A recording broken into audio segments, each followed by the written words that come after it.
School of Light. My name is Seferino Betha, and this is Judges chapter 16, School of Light Read Through the Bible video series. Samson and Delilah. This is the story most people know about Samson anyways. One day, Samson went to Gaza, where he saw a prostitute. He went in to spend the night with her.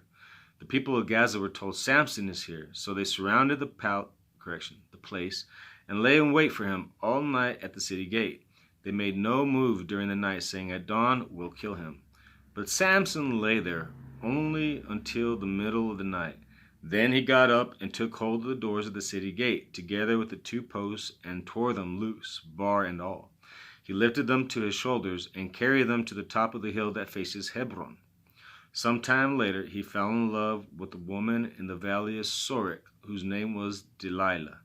The rulers of the Philistines went to her and said, "If you can lure him into showing you the secret of his great strength and how we can overpower him so we may tie him up and subdue him, each one of us will give you 1,100 shekels of silver." So Delilah said to Samson, "Tell me the secret of your great strength and how you can be tied up and subdued." Then the rulers of the Philistines brought her 7 fresh Samson answered, "If anyone ties me up with 7 fresh thongs that have not been dried, I'll be as weak as any other man." Then the rulers of the Philistines brought her 7 fresh thongs that had not been dried, and she tied him with them. With men hidden in the room, she called to him, "Samson, the Philistines are upon you!" But he snapped the thongs as easily as a piece of string snaps when it comes close to a flame. So the secret of his great strength was not discovered. Then Delilah said to Samson, "You have made a fool of me. You have lied to me. Come now, tell me how you can be tied." See, at this point, a discerning man would say, "You know what? She's trying to find this stuff out, information about me. The first time she found it out, she's already told these guys and they came upon me. I'm not going to tell her nothing." So she says, "You make a fool out of me. You lied to me." So he says, "If anyone ties me with new ropes that have never been used, I'll become as weak as any other man." So Delilah took new ropes and tied him with them. Then with men hidden in the room, she called to him, "Samson, the Philistines are upon you." But he snapped the ropes off his arms as they were threads. Delilah then said to Samson, "Until now you have been making a fool of me and lying to me. Tell me how you can be tied." He replied, "If you weave the braids of my head into the fabric on a loom and tighten it with the pin, I'll become as weak as any other man." So while he was sleeping, Delilah took the 7 braids of his head, wove them into the fabric, and tightened it with the pin. Again she called to him, "Samson, the Philistines are upon you." He awoke from his sleep and pulled up the pin and the loom with the fabric. Then she said to him, "How can you say I love you when you won't confide in me? This is the 3rd time you made a fool of me and haven't told me the secret of your great strength." Okay, at this point I'm thinking, well, this is the 3rd time you try to have me turn over to the enemy. I mean, basically, this is the 3rd time you try to kill me, Delilah, and you're talking about I'm not confiding into you? Come on. Yeah, this is where a discerning man needs to break free. How can you say I love you when you won't confide in me? This is the 3rd time you made a fool of me and haven't told me of your great strength. With such nagging, she prodded him day after day until he was tied to death. So he told her everything. "No razor has ever been used on my head," he said, "because I have been a Nazirite set apart to God since birth. If my head were shaved, my strength would leave me, and I would become as weak as any other man." When Delilah saw that he had told her everything, she sent word to the rulers of the Philistines, "Come back once more. He had told me everything." So the rulers of the Philistines returned with the silver in their hands, having put him to sleep on her lap. She called a man to shave off the 7 braids of his hair, and so began to subdue him, and his strength left him. Then she called, "Samson, the Philistines are upon you." He woke from his deep sleep and thought, "I'll go out as before and shake myself free." But he did not know that the Lord had left him. So whatever he told her, she used, and it caused a separation of God from the man.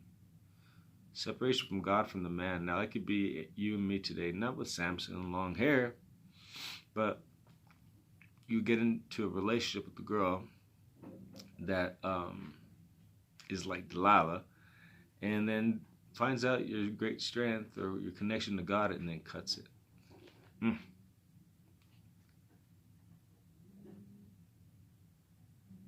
So he did not know that the Lord had left him. Then the Philistines seized him and gouged out his eyes and took him to Gaza, binding him with bronze shackles. They set him to grinding in the prison.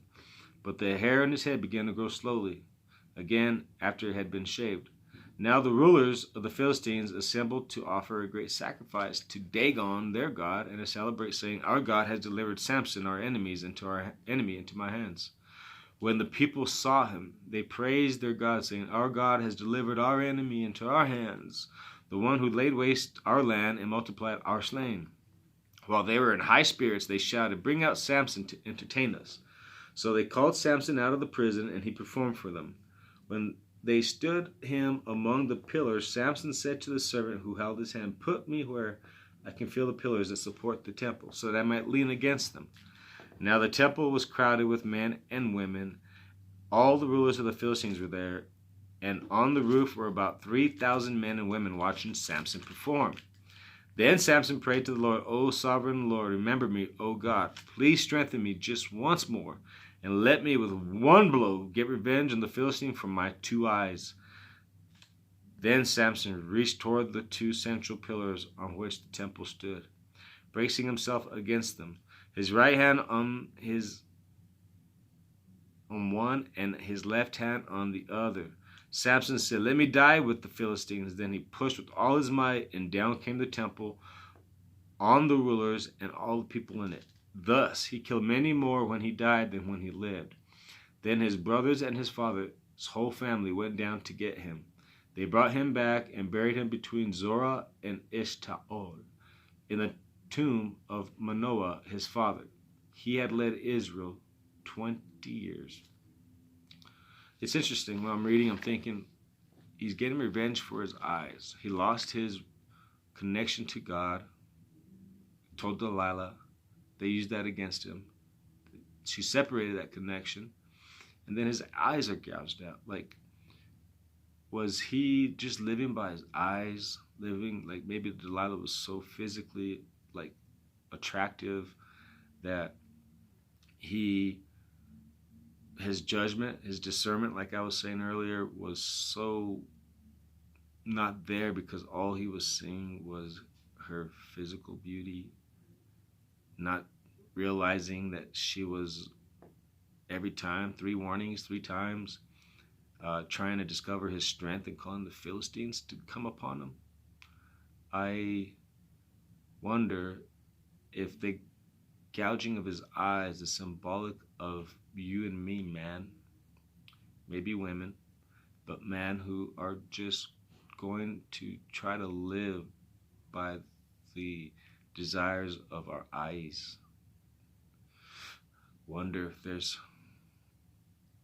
a wisdom there, a teaching that men in particular would heed this warning